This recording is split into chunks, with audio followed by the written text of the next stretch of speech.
Ban সাহেব আপনার গেটটা অনেক সুন্দর করে সাজিয়েছেন, থ্যাংক ইউ সো মাচ। আমাদের কিন্তু আগে থেকে সবকিছু কিন্তু পাকাপোক্ত হয়ে গেছে, মানে টাকা পয়সার লেনদেন কিন্তু সব ক্লিয়ার। আমরা কিন্তু এই ফিতা কেটে কিন্তু ভিতরে ঢুকবো। না না, তা তো হবে না। মেয়ে নিতে এসেছেন আর টাকা দিবেন না? No money no honey. এই কি বলিস তোরা? No money no honey. ভাই চুপ করেন তো, বিয়েতে তো এমন হবে না, হলে তো বিয়ে ফিলটা হবে না। কিন্তু ভাই আমি একটা জিনিস বুঝতে পারছি, আমার বউ এখানে কি করতেছে? শরবত নিয়ে আসছে, একটা মান সম্মানের ব্যাপার না?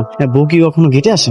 চুপ করে আন্দাজে বউ করছিস, কি বলিস? ও তোর বউ না, কেন তোর তো শালি। ভাই আমি ছবি দেখেছি না, এটাই আমার বউ। দেখছেন না কত সুন্দর, কত স্লিম, এটাই। আরে বাবা, ছবিতে তাকে দেখছিস, এটা হচ্ছে বড় বোন, এটা তো ছোট বোন। বোনরা সবসময় একরকম হয় দেখতে, তাই না?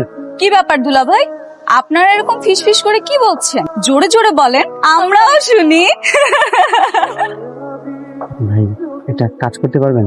কি কাজ? ভাই আমি একটু আমার বউয়ের সাথে কথা বলতে চাই, একটু দেখা করে ব্যবস্থা করে দেন না। তোর কি মাথা খারাপ হয়ে গেছে?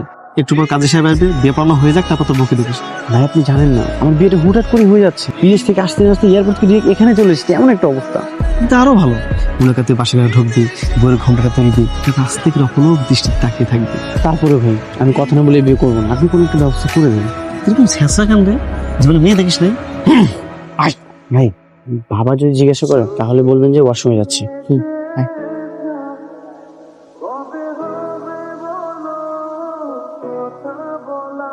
কি ব্যাপার, আপনারা প্যান্ডেল ছেড়ে উপরে কি করছেন? দুলা ভাই দেখি বেআইদের মতো সারা বাড়ি ঘুরে ঘুরে বেড়াচ্ছে, ব্যাপারটা? না মানে মানে কি দুলা ভাই? না মানে এই যে তোমার দুলা ভাইয়ের পেয়েছে একটু ওয়াশরুম দরকার।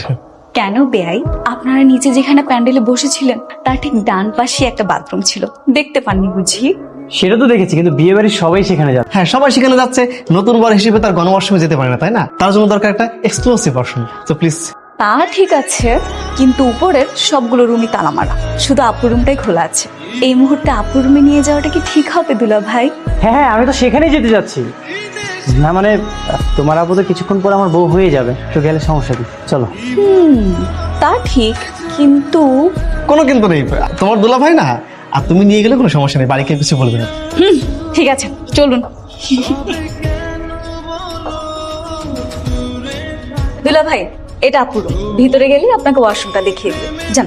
তোমার আপু দেখালে তো হবে না, তোমাকে দেখাতে হবে। মানে? না মানে ওয়াশরুম দেখাতে হবে। আর তোমার আপুর সাথে কে না কে আছে বুঝতেই তো পারছো, আমার খুব লজ্জা করতেছে। দুলা ভাই আপনার জন্য বিয়ে বাড়িতে আমি একটু আনন্দও করতে পারবো না? আপনি তো এখন আমার দুলা ভাই হননি, এখনই এত প্যারা দিচ্ছেন। দুলা ভাই হলে জানি কি কি আছে আমার কপাল। আচ্ছা চলুন যাই। হ্যাঁ চলো, আসো। Thank you. এই যে এইদিকে ওয়াশরুম। সত্যি বলতে আমি আসলে ওয়াশরুমে যাওয়ার জন্য আসিনি, তোমার আপুকে দেখার জন্য এসেছি। দুলা ভাই, এই জন্যই তো বলি মনটা এত উতালা পাতালা কেন? তোমার আপুকে ঘুরতে বলো না, আমি একটু দেখি। হ্যাঁ অবশ্যই, শালি বলে কথা। আপু দেখ কে এসেছে। দুলা ভাই তোমাকে না দেখে থাকতেই পারছে না, কত রকম বাহানা তার, শেষ পর্যন্ত ওয়াশরুমের কথা বলে এখানে চলে এসেছে। তুই একটু কম কথা বলতে পারিস না? দুলা ভাই আসেন না, বসেন, আপুর সাথে কথা বলেন। না না দরকার নেই। কেন দরকার নেই? অবশ্যই দরকার আছে। আর কথা বলতেই তো পারেন আপনি, লজ্জার কিছু নেই তো। কি ব্যাপার দুলা ভাই, আপুকে দেখে একেবারে স্তব্ধ হয়ে গেছেন তাই না? মুখ দিয়ে কথা বের হচ্ছে না? এত লজ্জা পাওয়ার কিছু নেই তো, এখানে আপনার বউ আর শালীরা ছাড়া কেউ নেই, আপনি নিশ্চিন্তে কথা বলতে পারেন। বসেন, আসেন। আমি একটু ওয়াশরুমে যাবো। ওয়াশরুমে যাবেন? ওয়াশরুম তো এখানে আছে, যান না যান। না বাইরে যাবো। দুলা ভাই লজ্জা পেন না।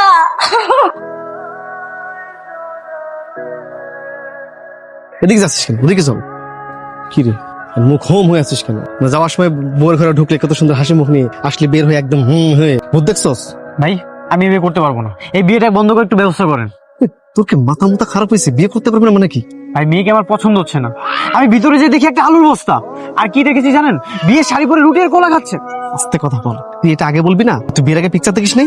ছবি তো দেখেছিলাম, কিন্তু বাস্তবে যা দেখলাম একটা আলুর বস্তা। ছবিতে দেখলাম কত সুন্দর সুদর্শন, আর এখানে এসে দেখি আকাশ পাতাল পার্থক্য। দেখেন ভাই আমি বিয়েটা করতে পারবো না মানে পারবো না, তবে যার সাথে আমার বিয়ে ঠিক হয়েছিল আর ছোট বোনকে আমার পছন্দ হয়েছে, আমি তাকে বিয়ে করতে চাই। খুব মিষ্টি কথা বলেছিস। এটা যদি বিয়ে বাড়ির সব লোকজন জানতে পারে না, আমাদের বরপক্ষের লোকজনকে টপটম পিটাবে ইচ্ছা মতো। তারপরে ভাই আমি এই মেয়েকে বিয়ে করবো না মানে করবো না। দেখেন বাবাকে বোঝান ভাই প্লিজ, চলো আসেন। আমার কথা শোন। কি ব্যাপার নাবিল, তুমি এখানে কি করছো? আঙ্কেল ওই আপনার সাথে একটু কথা বলবো। কি বলবি বল। আঙ্কেল ওই একটু পার্সোনাল কথা বলবে তো, সাইডে যে। আর বিআই সাহেব, জি। আপনি কথা বলতে থাকেন আর আমি ওদিকটা দেখতেছি কাজী সাহেব কত দূর আসছে। নে বল, কি হয়েছে? বাবা তুমি এই বিয়েটা ভেঙে দাও, আমি এই বিয়ে করবো না। কি কি বলছিস এসব? এটা ফাজলামো করার সময় না নাবিল, যা গিয়ে বস। বাবা আমি ফাইজলামি করতেছি না, ওই মেয়েকে আমার পছন্দ হয়নি। পছন্দ হচ্ছে না কেন? বিয়ের আগে তো তোকে আমি ছবি দেখিয়েছিলাম তাই না? তখন তো কোনো আপত্তি করিসনি। বাবা ছবিতে দেখেছিলাম একরকম, এখানে এসে দেখতেছি আর এক রকম। ছবিতে দেখেছিলাম স্লিম সুন্দর, আর এখানে এসে একটা আলুর বস্তা দেখতেছি। না না বাবা, আমি এই বিয়ে করতে পারবো না। আশেপাশের লোক শুনলে কি বলবে? কয়েকদিন ডায়েট করলে ঠিক হয়ে যাবে, স্লিম হয়ে যাবে, যা। আমি এত কিছু জানি না, আমি এই বিয়ে করবো না মানে করবো না। আর তুমি যদি আমাকে বেশি প্রেশার দাও আমি পালিয়ে যাবো। কাজী সাহেব চলে আসছে, আপনাদের কথা যদি শেষ হয়ে থাকে তাহলে চলেন আমরা আগাই। দুলা ভাই, আপনি নাকি আমাদেরকে ডেকেছেন? হ্যাঁ ডেকেছি, তোমাদের তো কোনো খবরই নেই। তোমরা কিছু করবে না নাকি? করব? কি করব? তোমরা কিছু বুঝতে পারছো না তোমরা কি করবা? বিয়ে বাড়িতে শালীরা কি করে? বিয়ে বাড়িতে শালীরা তো অনেক কিছুই করে, আমরা আপনার জন্য কি করতে পারি? সব যদি আমি বলে দিই তাহলে মজাটা থাকলো কোথায়? আমরা তো বুঝতে পারছি না, তাই না? আপনিই বলেন। তোমরা আমার জুতা চুরি করবা, তোমরা আমার জুতা চুরি করে তারপর আমার কাছে টাকা চাইবা, আমি তোমাদেরকে টাকা দিব। ও এই কথা দুলা ভাই, দেখছেন না দুলা ভাই আমরা কত প্রেশারের মধ্যে আছি। কাজী সাহেব চলে এসেছে, বাবা বলেছে আপনাকে তাড়াতাড়ি রেডি করতে। আমাদের কত প্ল্যান ছিল, তাড়াহুড়োর জন্য কিছুই করতে পারি। তাই বলে তোমরা আমাকে এভাবে বঞ্চিত করবা? আমি সে কত স্বপ্ন নিয়েছিলাম যে তোমরা আমার জুতা চুরি করবে, আমি তোমাদেরকে টাকা দিব। আচ্ছা দুলা ভাই এত করে যখন বলছে, আচ্ছা দান তো দুলা ভাই, জুতাটা দান। নিজে থেকে জুতাটা দিয়ে দিল, ব্যাপারটা কি বুঝতে পারছি না কিছু। তো দাঁড়া দেখি কি করা যায়। এই নিন দুলা ভাই জুতাটা, মনে করেন আমরা চুরি করে আপনার কাছে দিয়ে গেলাম। এখন আপনি খুশি হয়ে আমাদেরকে কত দিবেন বলেন তো? এই তোরা কত চাস? দুলা ভাই আমাদের চাহিদা আবার অত বেশি না, মাত্র 5,000 টাকা দিলেই হবে। মাত্র 5,000 টাকা? আচ্ছা নাও, সব টাকাই রাখো। আমি কিছু বুঝতে পারছি না, ডান কুচ কালা লাগে না।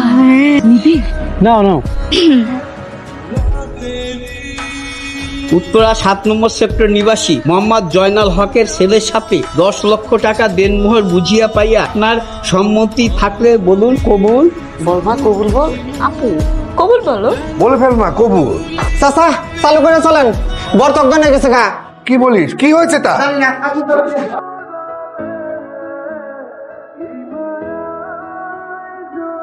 রোগীর তো সবকিছুই ঠিকঠাক আছে, সমস্যাটা কি সেটাই তো বুঝতে পারছি না। আচ্ছা রোগীর পাশে এত লোক থাকা ঠিক না, প্লিজ আপনারা সবাই একটু বাইরে যান, রোগীর পাশে যে কোনো একজন থাকেন।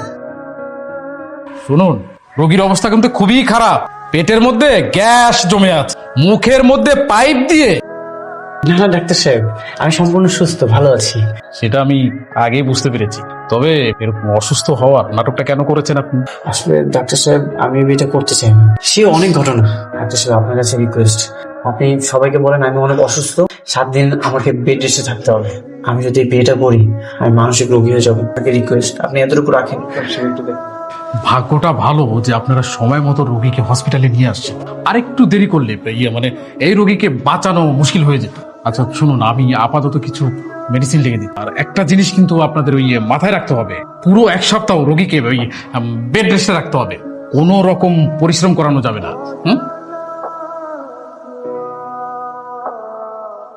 এখন কেমন লাগছে দুলা ভাই? একটু ভালো। যাক আলহামদুলিল্লাহ। বিয়েটা তো 7 দিন পিছানো হয়েছে, আপনি আগে সুস্থ হন, তারপরে বিয়েটা হবে। বিয়ের আসরে ছেলেটা অসুস্থ হয়ে পড়বে। বাবা আমার কেন জানি খুব সন্দেহ হচ্ছে, একটা সুস্থ স্বাভাবিক মানুষ হঠাৎ করে কিভাবে অসুস্থ হয়ে যায়? এখানে সন্দেহের কি আছে? অসুস্থ তো হতেই পারে। মা তুমি সবকিছু খুব সহজভাবে কেন দেখো বলো তো? তুমি দেখলে না বিয়েটা 1 সপ্তাহ পিছিয়ে দিয়েছে, তার মানে নিশ্চয়ই এখানে সন্দেহমূলক কিছু আছে। দেখ রে মা, কি বলবো, ওরা তো ছেলে পক্ষ, আমি জোর করে তো আর কিছু বলতে পারি না। তুমি বলতে পারো না তা ঠিক আছে, কিন্তু আমি। ও তুমি চলে আসছো? আমি তোমার জন্য কতক্ষণ ধরে ওয়েট করতেছি। আচ্ছা এখানে বসো। না না থাক, আমি বসবো না। আচ্ছা বলেন তো ঘটনাটা কি? কিসের ঘটনা বলো তো? এমন ভান করছেন যে আপনি কিছুই বুঝতে পারছেন না। আপনাকে দেখে তো কোনোভাবেই অসুস্থ মনে হচ্ছেন। খুব সুন্দর করে নাচতে নাচতে রেস্টুরেন্টে চলে এসেছেন, তাহলে বিয়েটা কেন ক্যান্সেল করলেন? সত্যি বলবো? অবশ্যই সত্যি কথা শোনার জন্যই আমি এখানে এসেছি। আমার না তোমার আপুকে পছন্দ না, আমার তোমাকে পছন্দ। তোমাকে আমার ভালো লেগেছে। কি আপনার কি মাথা ঠিক আছে? কি বলছেন এসব পাগলের মতো কথাবার্তা? আমার সবকিছু ঠিকঠাক আছে, আমার তোমাকে পছন্দ হয়েছে, আমি তোমাকে ভালোবাসি। আর সেদিন অজ্ঞান হয়ে অভিনয়টাই বিয়েটা ভেঙে দেওয়ার জন্যই করেছিলাম। কি আপনি সেদিন অভিনয় করেছেন? ছি, আপনি এতটা খারাপ। তুমি আমাকে ভুল বুঝতেছো, তোমার প্রতি আমার দুর্বলতা তুমি বোঝার চেষ্টা করো। আমি আপনার কোনো কথাই শুনতে চাচ্ছি না। আপনি এতটা খারাপ, আমার তো ভাবতে অবাক লাগছে। তোমার কি আমাকে পছন্দ হচ্ছে না? আপনার মুখ থেকে আমি আর একটাও আজে বাজে কথা শুনতে চাচ্ছি না। ধ্যাৎ, আমি কার সাথে এখানে দাঁড়িয়ে দাঁড়িয়ে বকবক করছি? আমি আগেই বলেছিলাম ছেলেটার মধ্যে কোনো ঝামেলা আছে। কত বড় বেয়াদব তুমি, চিন্তা করো বাবা। সবকিছুই বুঝলাম, ছেলে পছন্দ করেছ তো তাতে কি হয়েছে? আরে ছেলের বাবা তো তোর বড় বোনকে দিয়ে বিয়ে করাতে চায়। তোর সবকিছু কেমন জানি গোজামিল হয়ে গেল। এভাবে বিয়ের কাজ হয় নাকি? তাহলে বাদ দাও না মা। এই তুই চুপ কর। কেন আপু চুপ করবে কেন? ওই ছেলেটার সঙ্গেই তোর বিয়ে দিব আপু, তুই চিন্তা করিস না। আচ্ছা ঠিক আছে, আমি ছেলের বাবার সাথে কথা বলে দেখি তিনি কি বলে। উনি কি বললো সেটা জানার দরকার নেই। বিয়ে যেভাবে ঠিক করা হয়েছে সেভাবেই হবে। আমি বিয়ে না করলে কিভাবে হবে? বাবা, আমি তো তোমাকে বিয়ে বাড়িতে থাকতেই তোমাকে বললাম, কেন আমি কি বিয়ে করবো না? সব মানুষ জানাজানি হয়ে গেছে, বিয়ের সবকিছু ঠিকঠাক। তোকে তো ডাক্তার দেখানো উচিত।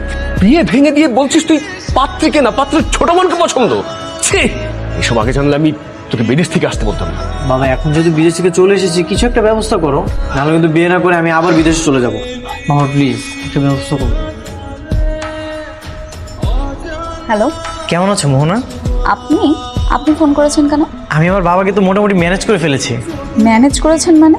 কি ম্যানেজ করেছেন আপনি? আমার আর তোমার বিয়ের ব্যাপারে আমার বাবার সাথে আমি কথা বলেছি। আপনার তো সাহস কম না? আপনি ভাবলেন কি করে যে আমি আপনাকে বিয়ে করতে রাজি হব? রাজি হবে না কেন? আমি তো তোমাকে অনেক পছন্দ করি, আর আমরা দুজন মিলে অনেক হ্যাপি থাকবো। আপনার সাথে ভালো থাকার বিন্দু পরিমাণ ইচ্ছা আমার নেই। আপনি ফোনটা রাখেন। আচ্ছা, তুমি আমাকে সবসময় শত্রু মনে করো কেন? একটু সুনজরে তাকাতে পারো না? যে ছেলেটা বিয়ে করতে এসে পাত্রীর ছোট বোনকে পছন্দ, তাকে সুনজরে দেখবো, এতটা খারাপ দিন আমার আসেনি। তার মানে আঙ্কেল এই বিয়েতে রাজি, তাই তো? হ্যাঁ, এখন মোহন এই বিয়েতে রাজি হলে আশা করি বিয়েটা হয়ে যাবে। কিন্তু তুই মেয়েটা সম্পর্কে যা বললি, আমার তো মনে হয় না মেয়েটা তোকে বিয়ে করবে। ওর ফ্যামিলিকে যদি কোনোভাবে ম্যানেজ করা যায়, তাহলে ওর ফ্যামিলি ওকে বিয়ে করার জন্য রাজি করাবে। দেখ শোন, বিয়েটা যদি একবার হয়ে যায় না, দেখবি প্রেম ভালোবাসা এমনিতে উতলা উতলাই পড়তেছে। মাঝখান থেকে অনেক কিছুই হয়ে গেল, কিন্তু এর মধ্যে কিছু সমস্যাও তৈরি হয়েছে। আমি আসলে আপনাদের কাছে এসেছিলাম একটা কথা বলার জন্য। ভাইজান, আপনি একদমই শাই ফিল করবেন না। আপনার যা বলার আপনি মন খুলে বলতে পারেন। আসলে আমার ছেলেটা খুব আদরের। ও আসলে নাবিল আপনার বড় মেয়েকে বিয়ে করতে চাচ্ছে না। ও সেদিন আপনাদের ছোট মেয়েকে পছন্দ করেছে। মানে আমি চাচ্ছিলাম যে নাবিলের সাথে আপনাদের ছোট মেয়ের বিয়ে হোক। ছেলে যাকে পছন্দ করে তার সাথে বিয়ে দিতে পারলে আমার খুব ভালো লাগতো, এই আর কি। সেটা তো ঠিকই আছে, যেহেতু সংসার ওরা করবে, ওদের একটা পছন্দের গুরুত্ব তো আমাদের দিতেই হবে। কিন্তু আসলে আমি আপনাদের কাছে হাত জোর করে ক্ষমা চাচ্ছি। যদি সম্ভব হয় তাহলে নাবিলের সাথে আপনাদের ছোট মেয়েকে বিয়ে, আর তা না হয় আমাকে মাফ করে দিন। ঠিক আছে, আমি সম্মতি দিলাম। তোমরা নিজেরাই সব ঠিক করে ফেলবে, আমাকে একবার জিজ্ঞেসও করবে না? বাবা, তোকে জিজ্ঞেস করার কি আছে? তোর বোন তো নিজে থেকে ওকে বিয়ে করতে চাচ্ছে না, আর ওই ছেলে যেহেতু তোকে পছন্দ করেছে, আমি তো সমস্যা দেখতেছি না। সমস্যা আছে, আমাকে পছন্দ করতে হবে, আমারটা জিজ্ঞেস করবে না? বল, তোর বোনের মতো তোর একটা বয়ফ্রেন্ড আছে? এটা কেমন কথা মা? বয়ফ্রেন্ড কেন থাকতে যাবে? দেখ, আর ঝামেলা করিস না রে মা, এমনি বিয়েটা নিয়ে অনেক নাটক হয়ে গেছে। তার মানে তোমরা? আমরা কি? তার মানে আমরা যেই ছেলের কাছে তোকে বিয়ে দিতে চাচ্ছি, সেই ছেলেকে তোর বিয়ে করতে হবে। চলো। মিরপুর নিবাসী আমজাদ সাহেবের ছোট কন্যা মোহনা আক্তারের সাথে 15 লক্ষ টাকা দেনমোহর বুঝিয়া বিবাহের আপনার সম্মতি থাকলে বলো বাবা কবুল? আলহামদুলিল্লাহ কবুল। আলহামদুলিল্লাহ। উত্তরা 7 নম্বর সেক্টর নিবাসী মোহাম্মদ রমজান হকের ছেলের সাথে 15 লক্ষ টাকা দেনমোহর বুঝিয়া পাইয়া এই বিবাহে আপনার সম্মতি থাকলে বলুন মা কবুল? কবুল বলো মা। হ্যাঁ, কন্যা তো অজ্ঞান হয়ে গেছে। থামেন, আমি বিষয়টা দেখছি, নিশ্চয়ই কোনো গোলমাল আছে। আঙ্কেল শোনেন, আমি রহস্যের গন্ধ পাচ্ছি, একটু সময় দেন আমাকে। দেখছেন আঙ্কেল, বলছিলাম না পালস চলছে, একদম ঠিক আছে। দেখলে তোমার মেয়ের কারবার নাটক করে। কাজী সাহেব, নীরবতা যদি সম্মতির লক্ষণ হয়ে থাকে, তাহলে এই যে ওর অজ্ঞান হয়ে যাওয়াটা, এটাও কিন্তু একটা সম্মতির লক্ষণ। আপনি আগান, বিয়ে ওকে করতেই হবে। আপনি শুরু করেন। বাবা, বাবা আমি তো অসুস্থ, আমাকে হসপিটালে নিয়ে যাও তোমরা। কি বললাম দেখছো না? নাটক করতেছে। যতই নাটক করো, বিয়ে তোমাকে করতে হবে। কাজী সাহেব, বাকিটা শেষ করেন। আমসা, মা কবুল বল। এই বিয়ে তোকে করতেই হবে, বলে ফেল কবুল। কবুল বল। কবুল কবুল কবুল। কি ব্যাপার, এখনো বসে আছো কেন? করবা না? কি কি বলছেন আপনি? কি করবো আমি? সালাম করবে না? এটা হচ্ছে নিয়ম, বাসর করে সালাম করতে। পারবো না। আপনি বসে পড়ুন, আমি সালাম করতে পারবো না আপনাকে। এখনো তুমি রাগ করে আছো? না না, আমি একদম রাগ করিনি। দেখতে পাচ্ছেন না আমি আনন্দে গদগদ হয়ে আপনার জন্য বসে আছি, অপেক্ষা করছি। সেটা তো তোমাকে দেখেই মনে হচ্ছে তুমি অনেক আনন্দে আছো। বাকিটা আস্তে আস্তে হবে। কি কি হবে আস্তে আস্তে? প্রেম ভালোবাসা। চিটার কোথাকার, বাটপাড়ি করে বিয়ে করেছেন আবার প্রেম ভালোবাসা করতে চান, তাই না? দেখো, তোমাকে আমি মন থেকে পছন্দ করেছি, এই জন্য সবাইকে রাজি করিয়ে তারপর তোমাকে আমি বিয়ে করেছি। আমার মনের মধ্যে কিন্তু কোনো ভেজাল নেই। আচ্ছা সত্যি করে বলো তো, তুমি আমাকে প্রথম দেখায় পছন্দ করোনি? আমি জানি তুমি যে আমাকে পছন্দ করেছো, তুমি তোমার আপুর ভাই বলতে পারোনি। এখন সত্যিটা বলো, এখন তো বিয়ে হয়ে গেছে।